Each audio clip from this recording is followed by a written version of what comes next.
आज महाकुंभ का 25वां दिन। श्रद्धालु संगम में लगा रहे हैं आस्था की डुबकी। अब तक 39 करोड़ से अधिक लोग कर चुके हैं गंगा स्नान। कल पीएम मोदी ने किया था गंगा स्नान। 12 फरवरी को है 5वां मुख्य स्नान। तो बता दें आपको कि आज महाकुंभ का 25वां दिन है। श्रद्धालु संगम में आस्था की डुबकी लगाते हुए दिखाई दे रहे हैं। अब तक 39 करोड़ से अधिक लोग गंगा स्नान कर चुके हैं।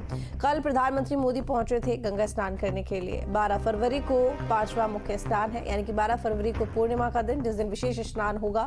बता दें कि 6 स्नान है विशेष, जिनमें से 3 अमृत स्नान थे। 3 अमृत स्नान पूरे हो चुके हैं। अब ये 5वां मुख्य स्नान जो कि 12 फरवरी को होगा पूर्णिमा के दिन। ऐसे में कल प्रधानमंत्री मोदी संगम पहुंचे और आस्था की पवित्र डुबकी लगाते हुए दिखाई दिए। बड़ी संख्या में लोग पहुंच रहे हैं। अब तक 39 करोड़ से ज्यादा लोग संगम में डुबकी लगा चुके हैं और उम्मीद है कि 12 फरवरी तक अभी यह आंकड़ा और आगे बढ़ सकता है।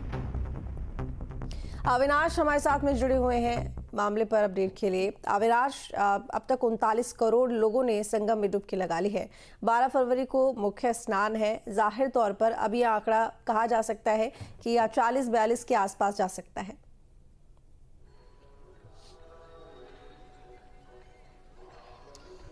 देखिए, जो भीड़ है लगातार बढ़ती जा रही है और चूंकि देखिए सरकार का अनुमान था कि 40 से 45 करोड़ लोग ही संगम के दौरान महाकुंभ के दौरान संगम पहुंचेंगे। लेकिन सोचिए कि अभी चूंकि आज अगर हम बात करें तो अभी तकरीबन 20 दिन बाकी है और ये जो आंकड़ा है वो 39 करोड़ से पार पहुंच चुका है, क्योंकि जो लोगों की तादाद है वो लगातार बढ़ती जा रही है। देखिए, बसंत पंचमी के बाद जो संख्या है उसमें और ज़्यादा बढ़ोतरी देखने को मिल रही है। एक बार आप तस्वीर देखकर समझ सकती हैं कि इस वक्त क्या महाकुंभ की तस्वीर है। आप तस्वीर देखिए, जो सुबह से लेकर शाम तक जो लोग हैं वो जो लोगों की संख्या होती है वो कम होने का नाम नहीं लेती है। और चूंकि देखिए इस वक्त क्या है कि पहले ये उम्मीद थी कि जो आखिरी अमृत स्नान होगा उसके बाद लोगों की संख्या कम होगी, लेकिन कम होने के बजाय अब लोगों की संख्या और ज़्यादा बढ़ती जा रही है। और देखिए, चूंकि अभी तो 12 फरवरी को माघ पूर्णिमा का स्नान है, माना जा रहा है कि उस दिन भी करोड़ों जो श्रद्धालु होंगे वो पहुंचेंगे, क्योंकि माघ पूर्णिमा के दिन स्नान का विशेष महत्व होता है। लेकिन आम दिनों में भी चूंकि देखिए इस बार महाकुंभ को लेकर जो लोगों का क्रेज है वो गजब का है, तो देश दुनिया से न सिर्फ भारत बल्कि विदेशों से भी बड़ी तादाद में जो विदेशी सैलानी है वो भी प्रयागराज का रुख कर रहे हैं। तो जाहिर सी बात है कि ये जो संख्या है ये अभी अनुमान लगाया जा रहा है कि 50 करोड़ के पार जा पहुंचेगी, लेकिन अगर अभी तक की बात करें तो ये संख्या तकरीबन 39 करोड़ के पार जा पहुंची है। जी बिल्कुल ठीक कहा आपने। इसके साथ ही देखिए कल प्रधानमंत्री भी पहुंचे स्नान करने के लिए और जाहिर तौर पर पिछले कुछ दिनों से हम देख रहे थे कि वीआईपी मूवमेंट को लेकर कई तरह के सवाल उठ रहे थे। लोगों की तरफ से कंप्लेन की जा रही थी कि इससे दिक्कत होती है, भीड़ बढ़ जाती है, स्टक हो जाती है, इंतजार करना पड़ता है। लेकिन यहाँ पर देखिए प्रशासन ने एक बड़ा अच्छा तरीका ढूंढा।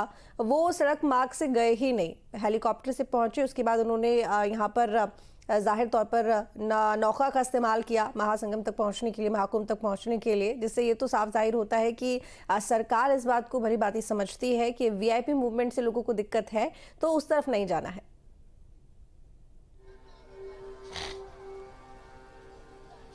देखिए, इसमें कोई दो राय नहीं कि जब कोई वीआईपी मूवमेंट होता है कुंभ क्षेत्र में तो आम श्रद्धालुओं को और आम लोगों को दिक्कत होती है, क्योंकि रूट लगाए जाते हैं, स्कॉट की गाड़ियां होती हैं, तमाम गाड़ियों की वजह से जो आम श्रद्धालु होते हैं परेशान होते हैं। और प्रधानमंत्री नरेंद्र मोदी इस बात को भली भांति जानते हैं। इसी वजह से कल चूंकि उन्होंने ये तय किया कि वो सिर्फ संगम में स्नान करेंगे और स्नान करने के बाद वापस चले जाएंगे। कहीं का कोई कार्यक्रम नहीं लगाया गया। पहले कहा गया था कि वो कुंभ नेत्र जाएंगे, लेकिन नेत्र कुंभ में भी वो नहीं गए। वो आज सीधे पहुंचे बरमौली, जो प्रयागराज का एयरपोर्ट है वहाँ से सीधे चौपर से अरैल पहुंचे। अरैल में जहां पर टेंट सिटी बसाई गई है और चूंकि जितने भी वीआईपी जाते हैं उनको अरैल में उतारा जाता है, क्योंकि अरैल से संगम आना आसान होता है। वहां पर अगर कोई वीआईपी आता है तो उसे सड़क मार्ग का इस्तेमाल नहीं करना पड़ता है, वो सीधे बोट के जरिए संगम नोज पर आएगा और वहां स्नान करेगा।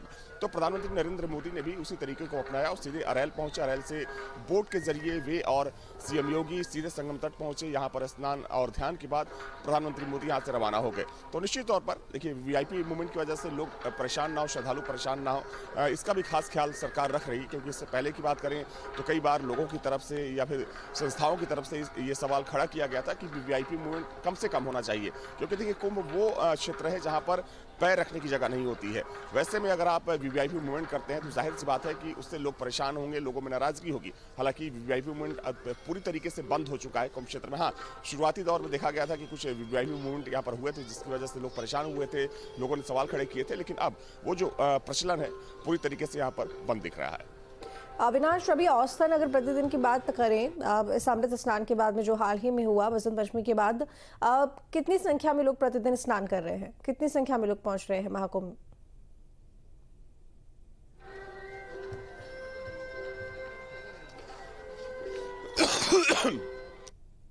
बात करें तो बसंत पंचमी के दिन 2 करोड़ से ज़्यादा लोगों ने यहाँ पर स्नान किया था, लेकिन अगर बाकी दिन उसके 2 दिन बाद की बात करें तो चूंकि देखिए भीड़ तो बहुत आ रही है। हालांकि वो जो संख्या है 1 करोड़ के नीचे है, तो ये भी अपने आप में अगर मान लीजिए 60-70 लाख लोग भी आ रहे हैं तो कि बहुत बड़ी तादाद होती है, क्योंकि 60-70 लाख लोगों का एक शहर में एक जगह पर पहुँचना अपने आप में रिकॉर्ड होता है। तो इतनी संख्या में लोग आ रहे हैं। लेकिन देखिए जो माघ पूर्णिमा का स्नान होगा, माना जाए कि माघ पूर्णिमा के स्नान के दिन भी यहाँ पर जो संख्या होगी श्रद्धालुओं की वो करोड़ों में होगी। लेकिन जो आंकड़ा, जिस आंकड़े की हम लोग बात कर रहे हैं कि सरकार ने जो अनुमान लगाया था कि 40 से 50 करोड़ लगाएंगे, तो वो आंकड़ा मान के चलिए कि वो आंकड़ा आज ही क्रॉस कर जाएगा। तो अब ये जो नया आंकड़ा होगा वो 50 करोड़ होगा। यानी कि अगर पूरे महाकुंभ की बात करें तो ये अनुमान लगाया जा रहा है कि जो पूरा आंकड़ा है वो 50 करोड़ के पार जा सकता है। चलिए ठीक है, बहुत शुक्रिया अविनाश आपका तमाम जानकारी के लिए। प्रयागराज महाकुंभ के बाद अब अखाड़े, साधु संत और अन्य पीठ के